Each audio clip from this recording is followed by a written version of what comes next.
Meu nome é Edson Knipp, eu sou um dos palestrantes. Estou aqui com o Dr. Spencer. Dr. Spencer é advogado, graduado pela PUC São Paulo, professor universitário, especialista em Direito Penal e Informática e mestre e doutorando em Direito Penal pela USP. Tem artigo, inclusive, publicado a respeito dessa matéria. Eu sou advogado, graduado, mestre e doutor em Direito pela PUC São Paulo e sou professor da Universidade Presbiteriana Mackenzie. Vou passar a palavra para o Dr. Spencer e, na sequência, eu falo a respeito da continuidade do tema. A ideia de falar sobre o tema sextorção, em verdade, veio a partir de uns estudos internacionais. Eu passei quase um ano no estado de Nova York estudando, fazendo meu doutorado sanduíche e dando aulas de direito informático, cyber law, e ali pude ter acesso a muitos materiais e perceber que, especificamente em relação a alguns temas, nós estamos extremamente atrasados. E a sextorção é um desses que parece que nós estamos bastante atrasados, porque é uma prática corriqueira.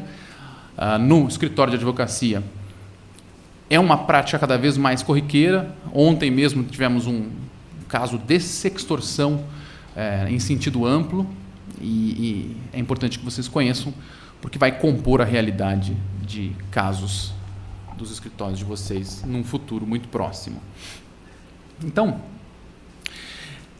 eu queria começar dizendo para vocês que eu vou dividir a apresentação, e eu espero não ser muito longo nessa apresentação, espero não me estender demais. Eu vou dividir essa apresentação em 4 pontos. O primeiro ponto seria uma exposição de 5 ou 6 exemplos, todos esses exemplos são reais, e deixar para vocês a pergunta: isso é um caso de sextorção ou não?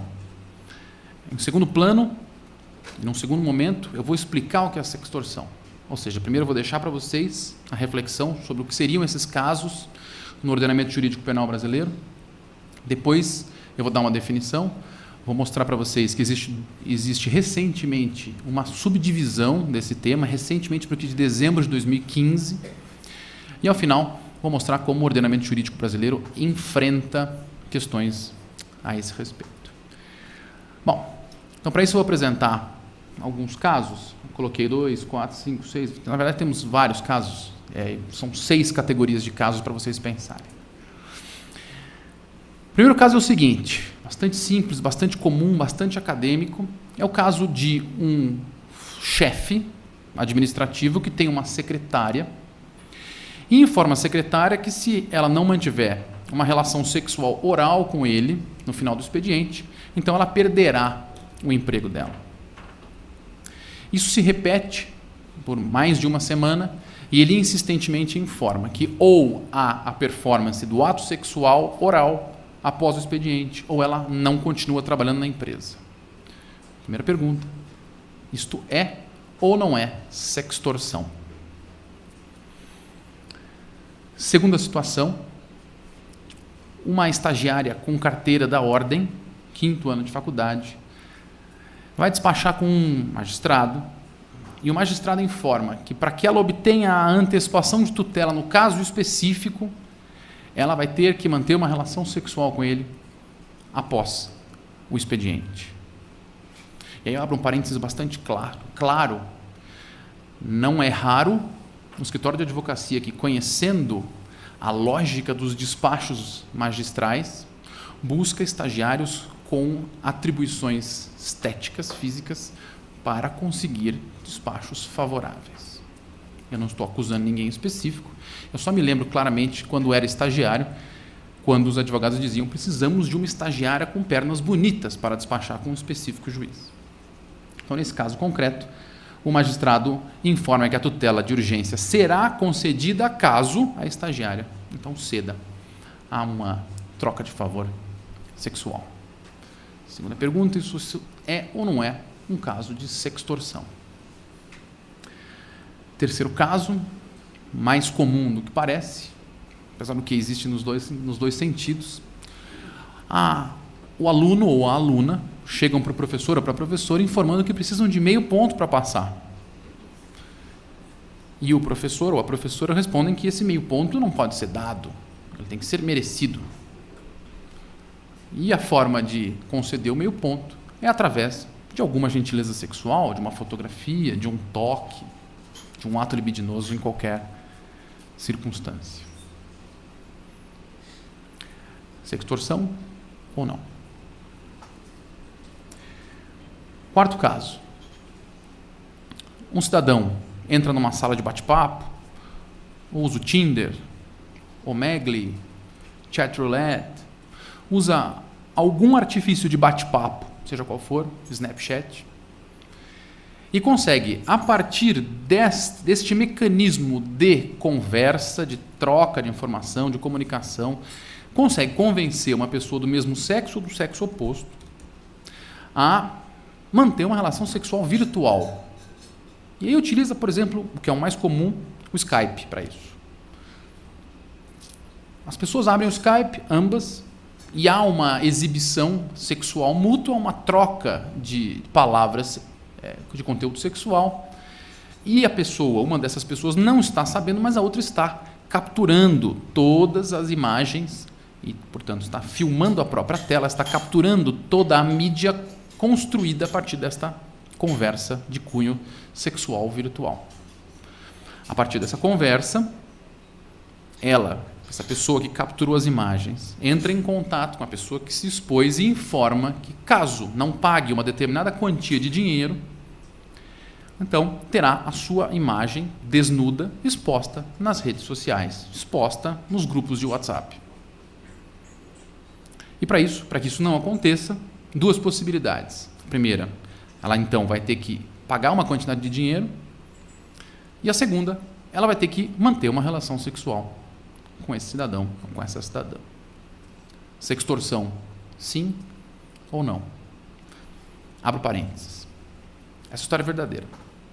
No ano de 2009, um funcionário público federal procura o escritório para informar que entrou numa sala de bate-papo de um site chamado O Mortadela, não sei se vocês se lembram, já não existe mais, uma sala de bate-papo chamada Motel, e conversa com uma pessoa nesse motel chamada Gatinha Manhosa.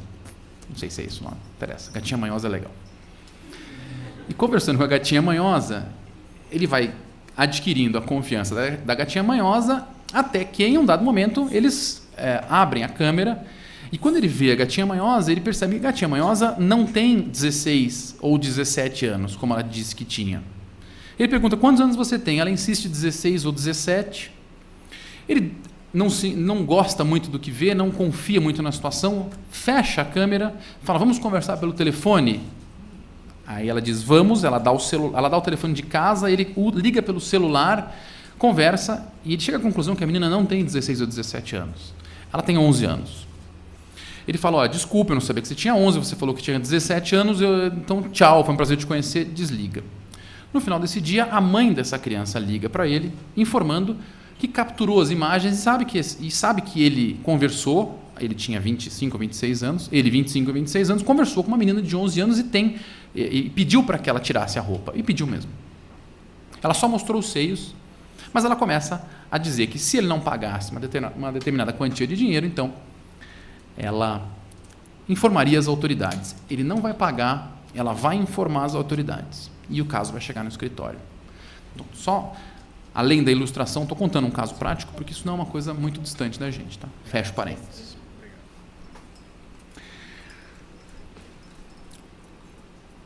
Quarto ou quinto exemplo? Quinto exemplo. Esse aqui, vou fazer uma pergunta primeiro, só para não utilizar esse exemplo usando uma linguagem que alguém não entenda. Alguém sabe o que é um nude? Ou alguém não sabe o que é um nude? Alguém não sabe o que é nude? Nude é uma foto nua. Nude é uma foto de alguma parte do corpo sem roupa. Então, trocar nude significa manda uma foto sua pelada ou alguma parte do corpo exposta. Então, alguém, conversando com outrem, pede uma foto de nude pelo WhatsApp. Ou seja, tem o telefone e recebe a foto do nude dessa pessoa, e a partir disso começa a pedir dinheiro. É uma variação do exemplo anterior. É ou não é uma sextortion?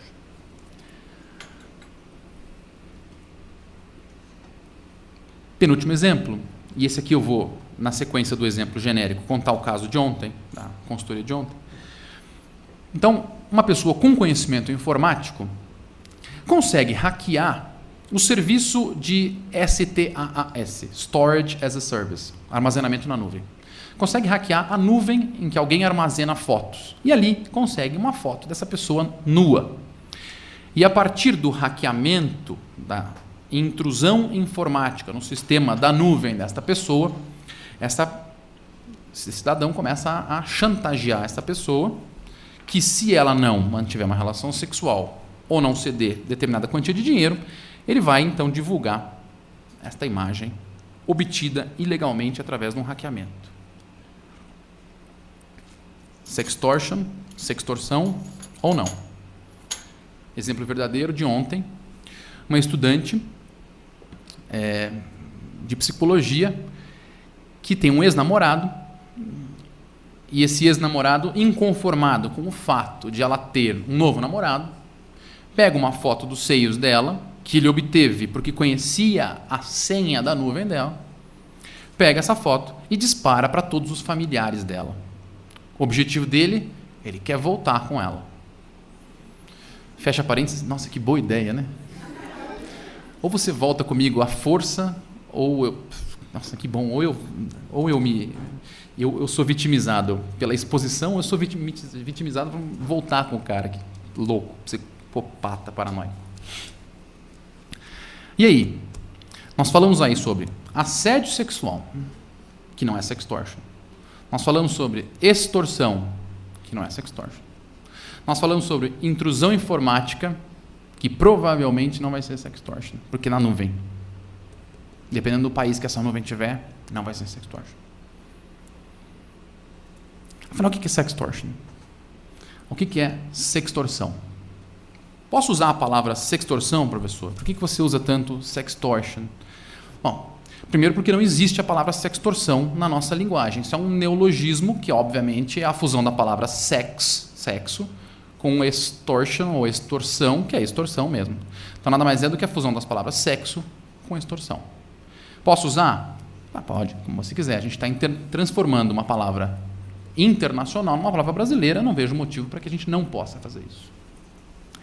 Bom, então, antes de explicar exatamente a definição que parece mais lógica para sextortion, é hora de explicar para vocês em que circunstância que se descobriu a lógica do sextortion. 2 anos atrás, nesses estudos estrangeiros, a conclusão que eu cheguei foi a de que não está necessariamente, quando se estuda o direito penal informático, não se deve buscar o que tem de mais moderno nessa área dentro da ciência do direito penal. Não somos nós, professores acadêmicos de direito penal, as pessoas que descobrem em primeiro lugar os golpes informáticos ou os novos golpes informáticos, mas sim são os técnicos ou são os acadêmicos de engenharia da informática. Então comecei a fazer pesquisas de engenharia informática. E ali encontrei diversos papers que mostram formas de cometimento de delitos que são jogadas em revistas não jurídicas, e portanto não jurídico-penais, e morrem lá nessas revistas técnicas de engenharia sem que a gente receba esses conhecimentos. E comecei a ir atrás disso. A partir disso, antes de escrever de sextortion, eu escrevi sobre um negócio chamado ransomware, que a gente trouxe para o Brasil com o nome de sequestro de dados. E tem a ver. Vocês vão ver que tem a ver com essa definição daqui a pouco. Então, o nome técnico, ransomware, trazido como nome de sequestro de dados para o Brasil, nada mais é do que a situação, e isso aqui já aconteceu no meu escritório, no Espírito Santo nós treinamos toda a polícia, nada mais é do que a situação em que alguém espiona o seu computador, obviamente se é uma espionagem, é uma questão ilegal, ou seja, é uma intrusão, então monitora o seu fluxo e a composição de dados que você gera, e ao encontrar um arquivo informático que para você é muito importante, já que já existe esse monitoramento, o que é feito é um acesso a esse dado e uma criptografia ou uma colocação de senha desse dado. E eu envio de um e-mail para você dizendo: você quer abrir novamente a sua peça apelação para amanhã urgente do cliente mais importante do escritório? Pague. Alguém já ouviu falar em sequestro de dados? No Brasil, não para de crescer. No Espírito Santo, o prefeito de Vitória foi alvo de ransomware. O que está acontecendo, então? E eu já vou falar sobre o sextortion, só estou fazendo um paralelo. O que está acontecendo é que as revistas científicas de engenharia mostram, e com uma frequência bastante grande, como são feitos, como são aplicados os golpes, quais são os programas utilizados para espionar, quais são os programas utilizados para criptografar, para a aplicação de golpes de sequestro de dados. Professor, eu posso chamar de sequestro de dados? Não, né? Porque o delito de sequestro é um delito contra a pessoa, contra a liberdade. Então, o nome sequestro para uma coisa imaterial é impróprio. Mas, se a gente vai falar sequestro relâmpago, vamos falar para qualquer coisa sequestro. O adequado é chamar de ransomware. Então, a partir dessa pesquisa, eu continuei acompanhando essas revistas nesse sentido e descobri que acontecia com uma frequência bastante grande a circunstância da sextortion também. Só que a sextortion, apesar de eu ter usado primeiro o sequestro de dados como exemplo, a sextortion ela começou de um jeito que não é parecido com o sequestro de dados. Porque no sequestro de dados pede-se dinheiro. E, teoricamente, na sextortion se pede sexo. Então, agora, vamos tentar fazer uma definição para sextorção.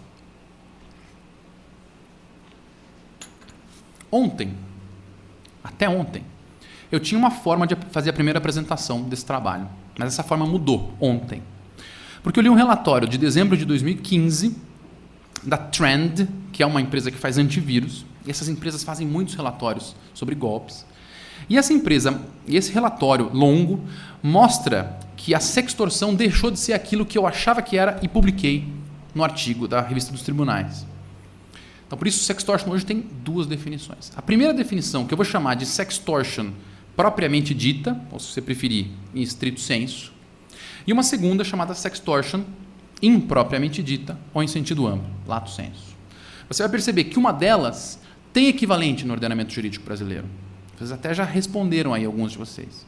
E uma delas não tem. Não tem por quê? Por conta de certos princípios que a gente aprende e repete, princípio da taxatividade, princípio da subsidiariedade, princípio da fragmentariedade, princípio da legalidade da reserva legal. Por conta desses princípios, que a gente chama de princípios garantistas, não só, mas a gente chama eles, essa combinação de princípios garantistas, por conta dessa combinação, o engessamento do direito continental, que é o nosso direito, faz com que a gente não consiga esticar, expandir o direito para fazer caber o que nós já temos positivado numa forma de sextortion, que é a que eu chamei de propriamente dita. Então vamos lá. Sextortion propriamente dita é a figura da pessoa que utiliza uma situação de poder hierárquico para conseguir, como condição de execução de uma tarefa, a performance de favor sexual da outra pessoa através de coação psicológica. Vou repetir.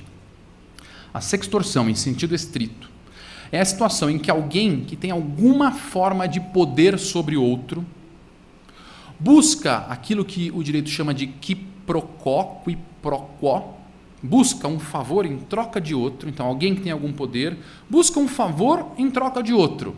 E, para isso, usa a coação psicológica, ou seja, a vis não absoluta. Isso é a sextorção propriamente dita.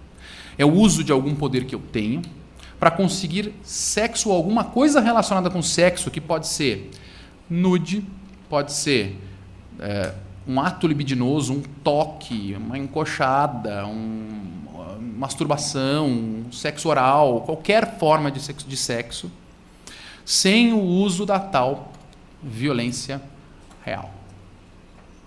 Isto a sextorção propriamente dita. Só para adiantar um momento, o quarto momento da minha apresentação.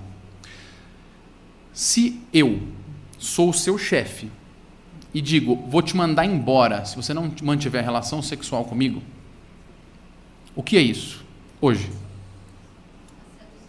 Assédio sexual. Então, isso especificamente não é sextorção, é assédio sexual. Parênteses curioso, eu vi várias faixas no carnaval, várias. Cuidado com o bloquinho, se a mulher não quiser, se o homem não quiser, não force. Assédio sexual é crime. Vocês viram? passou da hora de a gente falar a linguagem certa, né? Porque aquilo nunca foi e nunca será assédio sexual. Mas por que é assédio sexual? Você que falou. Porque você tem uma relação hierárquica, uma relação que decorre de cargo, emprego ou função, e esta relação exige favor ao ato libidinoso. É por isso que é um assédio sexual. Agora, se eu esticar essa história para um padre em relação a um fiel, não é assédio sexual. Se eu esticar para um professor em relação a um aluno, não é assédio sexual. Tá, e se o professor chegar para o aluno e falar a mesma coisa que eu falei agora no segundo ou terceiro exemplo, se o professor falar, olha, se você quer meio ponto, faça por merecer. O que é isso? É assédio sexual? Não é. Não é cargo, não é emprego, não é função. Alguma doutrina muito minoritária acha que é possível, tá? Até inclusive do padre, mas é muito minoritário. Mas o que é abuso? Abuso de autoridade? Porque abuso só tem de poder e de autoridade, né, no direito penal. Estupro? Às vezes ele não tocou na pessoa, né? Ele só falou, olha, se você quiser, você tem que manter a relação sexual. E ainda bem que você levantou esse tema, porque o exaurimento do delito, a manutenção da relação sexual, não é importante para a consumação desse delito. Aliás, para nenhum tipo de extorsão, o pagamento do favor é necessário para a prática do delito, para a consumação do delito. Ele é consumado independentemente da realização, né? Vamos imaginar que ela não mantém a relação. Ela vai à delegacia de polícia e fala assim, tudo bem, senhor delegado, aconteceu isso, eu gostaria de fazer um boletim de ocorrência por constrangimento ilegal. E acabou. E não tem nenhuma relação com o delito que a gente está discutindo, porque é claro que se nós estamos falando de uma troca de favor sexual por qualquer coisa, troca de favor sexual por qualquer outra coisa que seja, é claro que a discussão que se tem aqui, e eu estou falando da sextorção em sentido estrito, é uma discussão relacionada com dignidade sexual. E também é claro, e obviamente o professor Edson vai falar e muito melhor do que eu, que quem mais sofre sextorção é logicamente a mulher. Especialmente em sociedades restritivas e machistas. E nós não podemos deixar de levar em consideração que nós somos uma sociedade, na prática, religiosa e, na prática, ultramachista. Então, a maior parte dos exemplos que o meu escritório tem são exemplos de mulheres que sofrem sextorção ou alguma coisa semelhante em relação a homens. Mas isso não é uma coisa que só acontece em relação a homens, mulheres em relação a homens.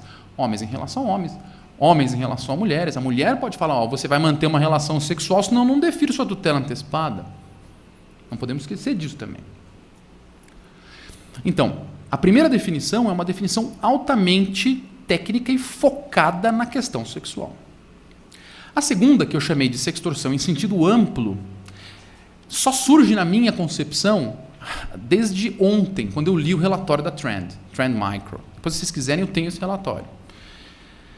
Que diz o seguinte, que o mundo mudou a forma de interpretar o delito de sextorção, que é antigo. Tá? Começou-se a se falar em sextorção no ano de 2001, e nós estamos trazendo para o nosso ordenamento em 2015, nesse artigo, mas em 2001 a Associação Internacional de Mulheres Juízas já falava sobre esse tema e publicou um artigo muito interessante sobre esse tema. Então, em 2001 se falava da sextorção, de um tipo de sextorção, em 2015 se chegou à conclusão de que é necessário abranger outras situações. Especialmente, e é por isso que um dos motivos de eu falar tanto sobre esse tema, é por isso que eu estou aqui. O que acontece é que, especialmente a Coreia do Sul e o Japão, divulgaram um relatório informando que a quantidade de golpes extorsivos do ano de 2015 superou todas as marcas já registradas na história da criminalidade informática. E passa-se a se chamar sextorção o delito em que se utiliza para coação psicológica a não exposição sexual de terceiro.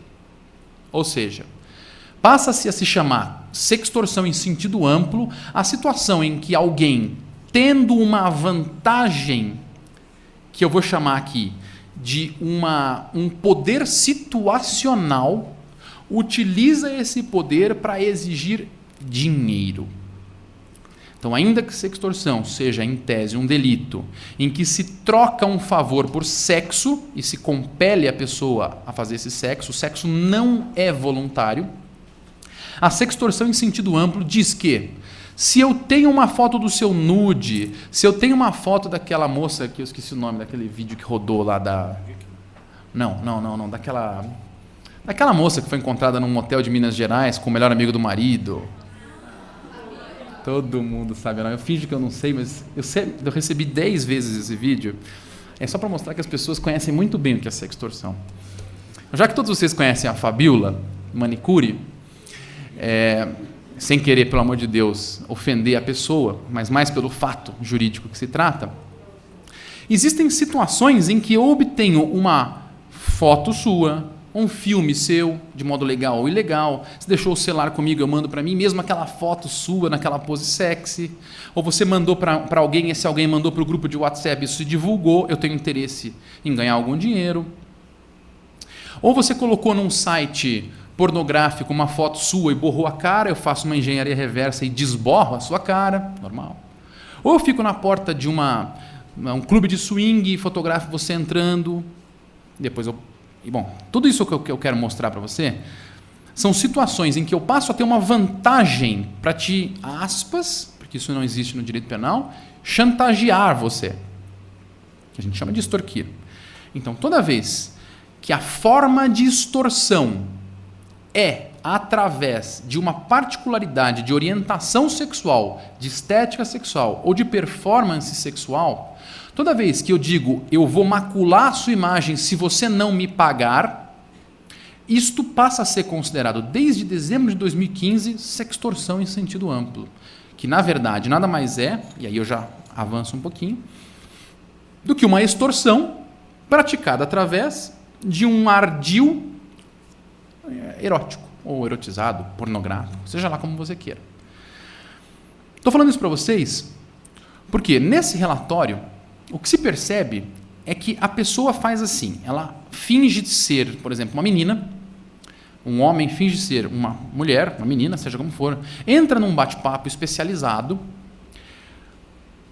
ganha a confiança do usuário, vai ao Skype, porque lembrando, hoje o Skype é o mecanismo mais popularizado de conversa e de troca de imagens e vídeos, e convence a pessoa a instalar, ela finge que tem um problema na conexão, e convence a pessoa a instalar um programinha, veja que elementar, para corrigir o problema do som. A pessoa faz isso, instala no celular, ou faz isso, instala no computador, e a partir desse momento, um programa instalado vasculha o computador, monitora o computador, pega toda a lista de e-mails e passa a ter controle não só do computador, como do celular também, ou do iPad, seja lá o que a pessoa use. Então hoje a preocupação não só é na sextorção cometida por envio voluntário da imagem pornográfica ou erótica, mas também porque se disseminam pela internet diversos programas, especialmente para celulares Android, e eu mando para vocês o relatório, para vocês verem quais são os programas, com a função de, mesmo você não querendo e você não tendo compartilhado espontaneamente uma foto, um vídeo, seja lá o que for, este programa toma controle subreptício da sua máquina, ou seja, ele vasculha a sua máquina ou vasculha o seu celular, obtém os dados das pessoas que estão na sua agenda e a partir disso, sem você querer, essa pessoa passa a ter acesso a fotografias ou cenas ou dados constrangedores, conversas de WhatsApp e assim por diante. Então a sextorção, que era uma questão que poderia acontecer entre o juiz e a estagiária de direito, entre a juíza e o advogado, uma troca de favor sexual por uma tutela antecipada, poderia acontecer dessa forma, evolui para uma situação em que você me manda um conteúdo pornográfico e eu uso contra você, e agora evolui mais uma vez e se chega a uma circunstância em que mesmo você não enviando esses componentes midiáticos, você pode sofrer exatamente esse tipo de golpe. Então a sextorção tem essas 3 etapas, uma mais abrangente do que a outra. Por que eu fiz questão de contar que na segunda etapa você manda a foto para a pessoa e pode ser, entre aspas, chantageada por isso? Porque há um componente vítima-dogmático nisso, chamado autocolocação da vítima em risco. A situação em que a vítima se coloca em situação de perigo, se coloca em situação de risco, se coloca em situação de vitimização, pode servir, pelo artigo 59, para dosimetria no primeiro grau. Então, por isso, essas 3 etapas. Na terceira e última etapa, e é isso que preocupa Coreia do Sul e Japão, a pessoa não envia. Ela só tira e tem a fotografia na casa dela, no computador dela, no celular dela, e isto já é alvo de sextorção, do mesmo modo que o sequestro de dados. Então, há uma evolução nesse sentido.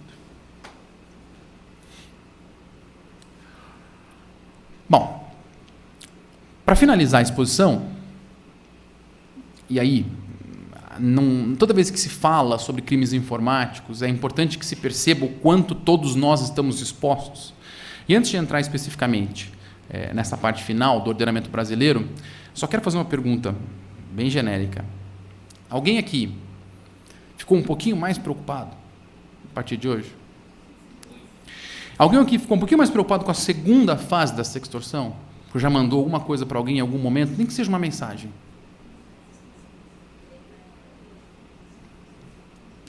Então, a informática vai ter disso no futuro. E aí um dia a gente conversa só sobre como são as linhas de defesa em situações como essa.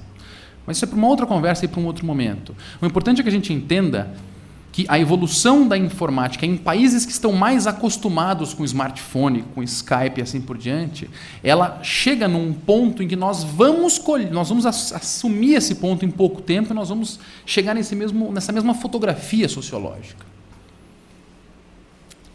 Então vamos lá. Por que eu dividi sextorção em sentido estrito e sextorção nesse sentido amplo? Toda vez que, seja qual for o método de coerção psicológica, o objetivo do agente seja obter vantagem econômica, pecuniária, patrimonial em relação a outrem, o delito não precisava chamar sextorção. Ele poderia chamar extorsão.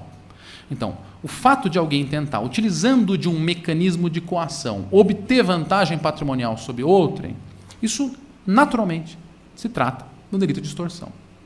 Por isso essa divisão. Porque qual é a proteção buscada lá em 2001, 2002, pela Associação Internacional de Juízas Mulheres? A dignidade sexual da mulher. Quais foram as mudanças que nós sofremos no Código? A modificação de lógica de costume para a lógica de dignidade sexual. Então, a procura é que o delito de sextorção seja um delito que proteja essa dignidade sexual e não o patrimônio. Por isso houve essa primeira fase, que eu chamei de sentido estrito, e a segunda fase, que a gente chama aqui de sentido amplo. Então, a sextorção que nos preocupa nesse primeiro momento, nós, dogmatas, a nossa preocupação é situações em que você tem troca de favor, obrigação de manutenção de favor, de relação sexual ou de favor sexual, como condição para a prática de algum ato de modo vinculado. Então, a pessoa usando o poder que tem para manter relação sexual. Eu chegar para você e falar assim, eu tenho uma foto sua, você mandou uma foto dos seus seios, então ou você mantém uma relação sexual comigo até o final da semana, ou eu vou mostrar isso para sua mãe. É esse o problema. Porque constrangimento ilegal é muito pequeno para isso. O bem jurídico agredido numa circunstância como essa é muito maior do que simplesmente a sua liberdade. É muito mais.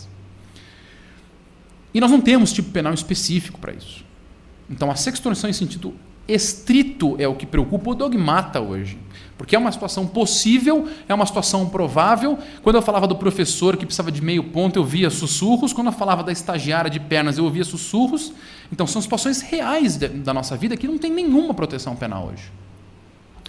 Em compensação, e eu entendo isso, a maior preocupação da plateia, quando você explica o que é a sextorção, é a sextorção em sentido amplo, não é a sextorção como troca de favor.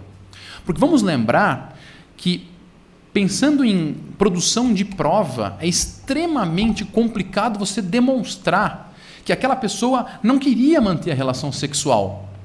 Porque imagina a seguinte circunstância, ao invés do juiz chegar para a estagiária e falar assim, levanta a saia para eu dar uma olhadinha que eu concedo a tutela antecipada, imagina que a estagiária diga assim, eu levanto a saia, você me concede a tutela antecipada? Imagina que seja o contrário. E como é possível você argumentar o contrário, e certas provas são muito demoníacas no processo penal, a falta de tipificação somada, ou melhor, a falta de conscientização, portanto, a falta de tipificação, portanto, a falta de materialização jurídica disso no dia a dia do praticante do direito, faz com que esses problemas passem adiante. Parece que são problemas de primeiro mundo. Parece que sociedades mais sexualizadas, como as latinas, aceitam isso. E, na realidade, o que se percebe é que não deveriam aceitar. Mas o que se nota é que todo mundo tem medo de receber a extorsão lá na frente. Pelo amor de Deus, a minha apelação, não. Pelo amor de Deus, não pega essa conversa e mostra, não. Por quê? Porque a extorsão do meio eletrônico está muito perto de todos nós. A extorsão através do meio eletrônico está muito perto de todos nós. E a sextorção está muito enraizada na nossa sociedade. Bem, eu fico à disposição para as dúvidas. Passo então a palavra para o meu querido amigo Edson Knippel.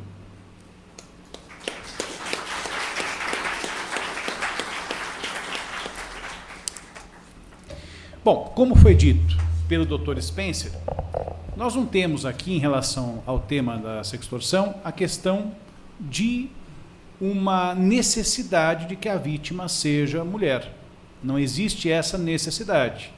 A vítima pode ser homem, crime praticado de homem contra mulher, de mulher contra homem, não existe aqui uma necessidade.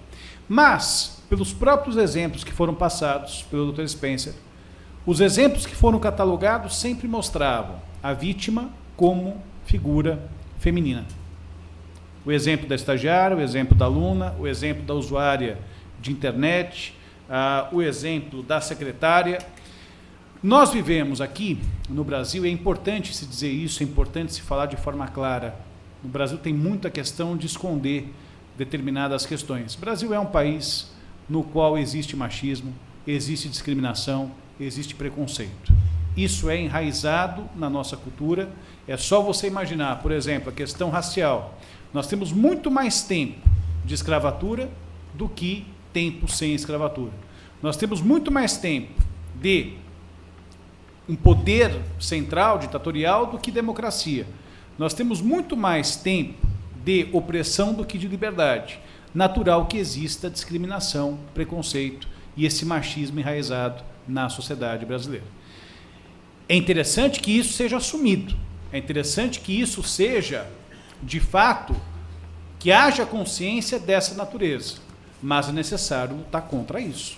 É necessário que isso seja um ponto de embate, é necessário que isso seja um ponto que nós tenhamos a possibilidade de combate efetivo na nossa vida profissional, na nossa vida acadêmica. Então, quando se fala em relação a esse tema da sextorção, você tem que pensar no seguinte: no mais das vezes, a vítima será a mulher, pela própria questão patriarcal, pela própria questão do machismo que é enraizado na sociedade brasileira. E a questão da sextorção, ela acaba ficando, muitas vezes, também afastada da própria Lei Maria da Penha. Existe uma lei de proteção à mulher, desde 2006, nós estamos bem próximos de completar 10 anos da Lei Maria da Penha, a lei é de agosto de 2006, em agosto de 2016 nós vamos completar 10 anos, e nem todas as situações elencadas aqui pelo professor Spencer, nós vamos conseguir encontrar aplicação ou proteção da Lei Maria da Penha. Nós temos no artigo 5º a definição do que vem a ser violência doméstica familiar contra a mulher, ela tem que ser baseada no gênero, tem que ter existido uma convivência de afeto, ou essa convivência existe, ou ela tem que ter existido em algum momento, ou ainda, praticado na família, relação entre as pessoas, nem sempre nós vamos encontrar esse traço que permita a aplicação efetiva da Lei Maria da Penha. Por exemplo, a questão da estagiária, que recebe ali a proposta do juiz. Eu não tenho ali uma relação que permita a aplicação da Lei Maria da Penha. Não tem. Nunca se viram, nunca conviveram, não formam família, não estão numa unidade familiar. Ali você não tem a aplicação da Lei Maria da Penha. Mas você pode ter situação que a aplicação da Lei Maria da Penha vai existir. Vamos supor que exista ali uma situação de um marido que chantageia a sua esposa dizendo: olha, eu tenho as fotos quando a gente praticava sexo, tenho fotos, caso você queira separar, eu vou espalhar essas fotos para todo mundo. Nesse caso, eu tenho a aplicação da Lei Maria da Penha. Ou, o que é muito comum, termina o namoro, termina o relacionamento, as pessoas têm aquela foto e essa foto acaba sendo espalhada depois, e isso tem o efeito que foi falado aqui. Então, quando se pensa em aplicação da Lei Maria da Penha, mesmo numa lei que é de proteção à mulher, mesmo numa lei que tem a preocupação de proteger a mulher, nem sempre existirá uma situação clara de aplicação da Lei Maria da Penha, que é da Lei 11.340/06. Então, de acordo com o que foi falado aqui, muitas vezes, pensando na vítima mulher, não vai existir uma tipificação própria, uma tipificação específica, uma tipificação que aconteça daquele modo como deve acontecer, sem que exista qualquer problema em relação à tipificação. E também a Lei Maria da Penha não tem a proteção específica. O que a gente não pode perder de vista é o seguinte: não se pode encarar a Lei Maria da Penha como uma lei penal, exclusivamente penal. Então não vai ter crime, não tem aplicação da Lei Maria da Penha do ponto de vista penal. É mais que isso. A Lei Maria da Penha, ela traz prevenção, ela traz a questão de políticas públicas. Não é só a questão penal. Claro que a questão penal é importante, mas não é única.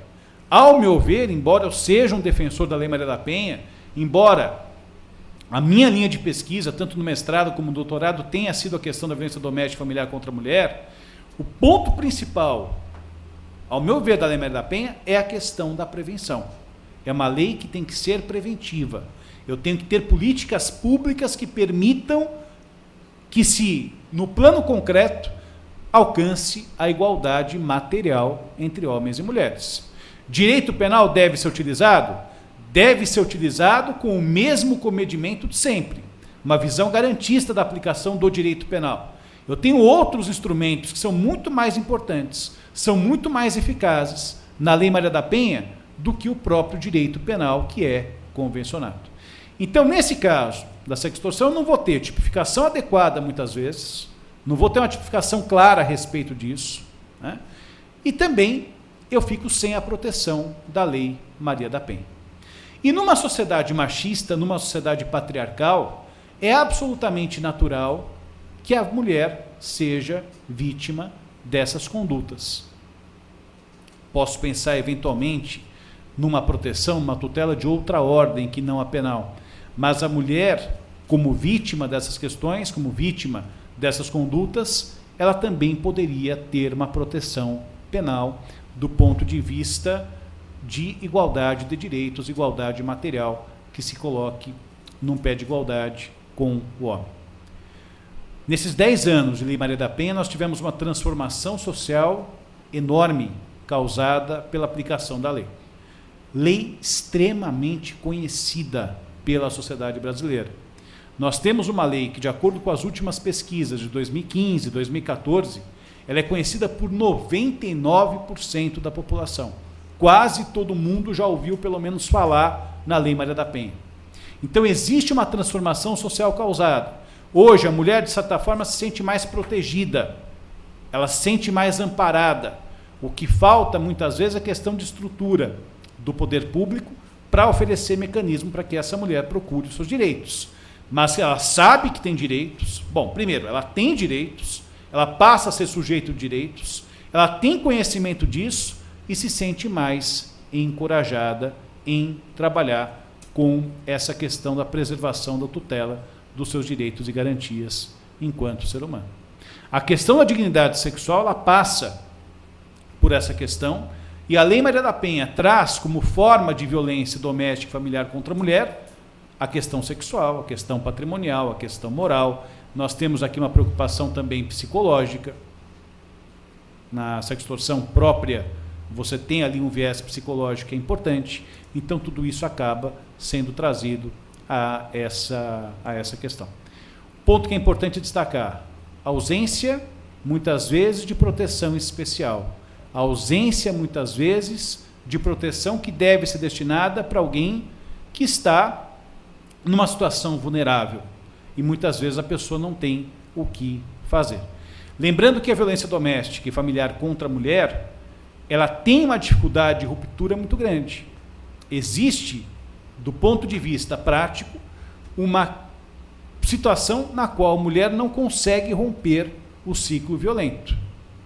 E isso é importante falar pelo seguinte: muitas vezes o que se vislumbra, muitas vezes o que se vê, é aquela violência mais forte, aquela violência mais contundente.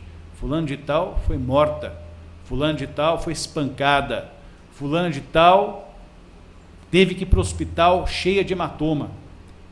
Só que, na verdade, a violência do dia a dia, a violência que acontece todos os dias, as humilhações, as chantagens, as ameaças, o temor que existe naquela relação, uma relação que é baseada no medo, isso acaba trazendo uma dificuldade cada vez maior da mulher se livrar daquele ciclo de violência. Pior violência é a violência do dia a dia. Pior violência é aquela violência que às vezes nem se dá importância, mas vai subjugando, vai fazendo com que a mulher não tenha reação, não se veja capaz de reagir. E a ideia de sextorção entra nessa linha de pensamento. Vamos supor, eu tenho um ciclo de violência.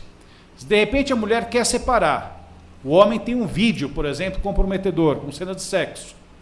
Dependendo do estágio que eu tenho o ciclo de violência doméstica e familiar, isso vai ter um peso muito significativo. Poxa, além disso tem o vídeo. Como é que vai ficar a questão moral? Como é que vai ficar a minha honra? Como é que vai ficar a minha imagem? Meus filhos vão ver, meus pais vão ver. Como é que fica isso? Aí eu conseguiria encaixar a aplicação da Lei Maria da Penha nessa situação para a mulher. Então, o tema que foi trazido nessa noite, vamos dizer que ele não tem uma relação direta com a violência contra a mulher. Ele pode ser praticado contra outras pessoas, inclusive contra o homem. Mas até como está escrito no seu artigo, não é lá muito comum, né? Não é lá muito comum. Porque na sociedade machista, na sociedade patriarcal, o que se espera do homem se receber uma proposta da mulher? Que ele aceite. Se ele não aceitar, vai pegar mal, não vai? Não é isso? Olha como a questão é uma questão de gênero. Olha como se coloca como uma questão de gênero. Papel social. Importante, quando a gente fala de gênero, pontuar o seguinte: gênero não é questão biológica, não é questão física. Tem o homem, tem a mulher, diferentes biologicamente. Não. Gênero é papel social. Papel social que não é conquistado. Papel social que é imposto por uma sociedade machista e patriarcal. Não é isso que se vê? Na criação de meninos e meninas, crianças, o que o homem tem que fazer? O homem tem que jogar bola. Se o amiguinho mexer com ele, tem que dar porrada, né? Tem que bater no amiguinho, tem que provar que é homem, tem que provar que é valente. Ele não pode usar roupa rosa, né? Tem que ficar longe de boneca. A mulher não. A mulher se ensina desde cedo o dever de cuidado, ela vai brincar de comidinha, ela vai brincar de ser professora, ela vai brincar com brincadeiras que são brincadeiras típicas do estereótipo feminino. E é dessa forma que você vai ensinando ou deseducando desde cedo. Quando vira adolescente, o que se espera da mulher? Uma postura recatada. Que ela não tenha, entre aspas, uma má fama. O homem não. O homem, quanto mais ele for para a balada, quanto mais ele ficar com outras pessoas, melhor. Esse aí, meu filho, esse aí aprendeu com o pai. Não é isso que se espera? Pensa, por exemplo, se você for verificar essa questão mais a fundo, a gente dando aula percebe isso claramente. Lá no Mackenzie, eu tenho turmas que é assim, o número é assustador, principalmente em turmas da manhã, de alunas versus alunos. É impressionante.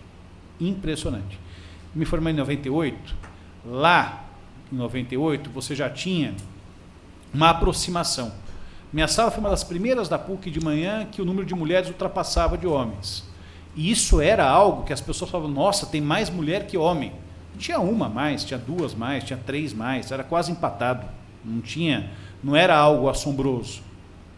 E isso foi crescendo de lá para cá. Hoje tem muito mais mulher que faz direito do que homem, você pode ter certeza disso. Turmas da manhã é absurdo o que acontece em relação ao número, à proporção. Turmas da noite é um pouquinho mais equilibrado, mas acaba tendo mais mulher do que homem na sala. Isso reflete no número de desembargadoras que você tem? Isso interfere no número de ministras do STJ, do STF que você tem? Quando nomeia uma ministra, nossa, tá vendo? É mulher, mas espera, mas quantos você tem na profissão, quantos você tem na área para você verificar? Será que a questão de poder chegou, bateu? Uma pesquisa que foi feita pelo IBGE, que é interessante a gente falar aqui. Salário do homem e da mulher. Às vezes a mulher ocupa a mesma função, exerce as mesmas coisas do homem, faz igualzinho o que o homem faz, você muda o nome e a mulher ganha 30% a menos. E quanto mais qualificada for a mulher, maior esse déficit. Você só mudou o nome da função, da carreira, da profissão, do que exerce, mas 30% a menos de salário. Isso não é machismo? Quando você liga lá a TV no domingo, qual o papel da mulher que você tem? Nos programas de auditório, nos pânicos da vida. Qual é o papel que você tem? O que você mostra? O que a menina de 15, 14, 13, 16, 17, 20 anos, quando ela vê aquele programa, o que ela pensa? É isso aí. É isso. Eu vou buscar isso, eu quero isso. Não é dessa forma? Não é desse jeito? Então, uma sociedade patriarcal machista, você tem a questão de gênero. Claro que esse tema não interessa somente a mulher vítima de violência. A gente pode discutir a questão do homem também. A situação que o Dr. Spencer coloca é uma situação complicada. Vamos supor, o juiz está lá no gabinete, chega a estagiária. Olha, eu vou levantar a saia, você me dá a liminar. E aí? Como é que você prova isso? Como é que você tem um contexto probatório? Pode acontecer do outro lado, mas não é comum. Pode acontecer de outra forma, mas a forma mais comum é a mulher como vítima daquele crime, é a mulher como vítima daquela situação. Então esse é um ponto para a gente pensar, porque quanto mais avanço você tem, tecnológico, avanços em outras áreas, mais problemas criminais vão aparecer junto. Quanto mais a sociedade evolui, mais você tem a questão de uma mudança de comportamento, de uma mudança da legislação. A legislação tem que acompanhar a sociedade. Fonte do direito não é a norma, fonte do direito é a sociedade. Se muda comportamento, se muda padrão social, o direito tem que ir atrás. Tem que ter muito cuidado com esse discurso, porque senão a gente legitima tudo também. Todas as normas que são criadas, nós temos um direito penal muito extenso, muito maior do que deveria ser, ao meu ver. Se protege demais, a tutela penal entra naquela questão de banalização, entra no direito penal simbólico, tinha que enxugar, mas algumas questões já tem um momento de se preocupar. A gente falou do vídeo da Carolina Dickmann, precisou acontecer o que aconteceu com ela para que você tivesse a criação da lei quase na sequência, meses depois, né? E não é uma questão que é única na história do Brasil. Normalmente, perto de eleição, acontece isso. Glória Pérez, Daniela Pérez, inclusão a inclusão do homicídio qualificado como crime hediondo, o que é assustador também. A lei de crimes hediondos, em 90, ela não previa homicídio qualificado como crime hediondo. Precisou morrer a Daniela Pérez para que houvesse aquele barulho provocado pela mãe, para que você incluísse 94, 4 anos depois, o homicídio qualificado como crime hediondo. O rol inicial da lei dos crimes hediondos era um rol patrimonial, assumidamente patrimonial. A morte só interessava para catalogar aquele crime como hediondo se ele viesse acompanhado de um dano patrimonial, latrocínio, extorsão qualificada pela morte, né? Mas o homicídio mesmo não, o homicídio mesmo não era. Até isso é compreensível de acordo com a própria inspiração da lei dos crimes hediondos e o pouco tempo que se teve para fazer a lei. Você tem inúmeros exemplos na legislação, quando acontece algo com alguém que tenha poder ou fama, você tem uma mudança na legislação penal. Muitas vezes ruim a mudança, no mais das vezes ruim, mas de vez em quando acontece ali uma força para que a situação seja de fato vislumbrada. Então, nesses 10 anos de aplicação da Lei Maria da Penha, esse é um tema que acaba sendo trazido para a discussão, para o debate, para que a gente possa pensar como é que a legislação brasileira vai tratar a questão da sextorção. E mais, e se a vítima for mulher? Como é que fica a aplicação da Lei Maria da Penha? Que em alguns momentos isso vai ter que ser justificado, isso vai ter que se verificar, isso tem toda uma questão que pode ser trazida junto. A tutela penal e a aplicação da Lei Maria da Penha, que não é exatamente na mesma sequência ou na mesma direção. Eu posso ter a aplicação da Lei Maria da Penha sem que haja a questão penal. A questão penal somente acompanha, não faz parte da lei, não integra a lei como um todo. Esse é um ponto importante para debate. Uma outra questão relacionada a esse tema, relacionado com a violência contra a mulher, é a transformação social causada pela Lei Maria da Penha, que temas como esse afloram na sociedade brasileira. Hoje se tem um espaço muito maior para discutir a violência contra a mulher, muito maior. Antigamente, se você começasse a conversar, mesmo que juridicamente, não, pelo amor de Deus, isso aí não precisa. Hoje, a Lei Maria da Penha, ela traz com ela uma possibilidade de que os temas sejam discutidos. Você falou a respeito dos bloquinhos de carnaval. Quando que se falou em bloquinho de carnaval a respeito de assédio? Nem importa que usaram errado o nome, mas enfim, quando que se falou a respeito de assédio em bloco de carnaval? Carnaval era terra de ninguém, podia fazer o que quisesse. Quando que se falou a respeito disso? Na televisão, em horário nobre, as propagandas. Isso é importantíssimo, isso aí é ganhar espaço em relação a você ter uma oportunidade de discutir o tema. Então, a mudança de mentalidade é algo que já é um ganho fantástico com a aplicação da Lei Maria da Penha. Hoje, pelo menos, se consegue discutir. Hoje, pelo menos, se consegue falar. Hoje, pelo menos, dá para problematizar determinado aspecto sem que caia no ridículo, sem que aquilo fique sem proteção alguma. E é isso que a gente está fazendo essa noite, né? Sei que tem gente que não está concordando com nada que eu estou falando, não tem problema. Mas só você ter o espaço para falar já é importante. Já é importante. Pelo menos dá para sair daqui com alguma ideia do que pode ser mudado, mesmo criticando, o tema está posto, está colocado, e a gente consegue crescer a partir disso. Tanto que já existe projeto de lei estudando modificações da Lei Maria da Penha. Olha, fomos bem até aqui, esses pontos precisam mudar, nós precisamos avançar para outra direção a partir de agora. É outro rumo que tem que ser tocado.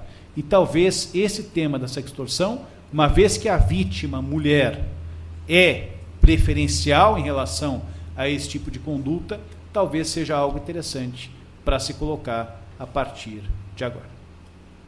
Meus amigos, eu vou terminar a minha exposição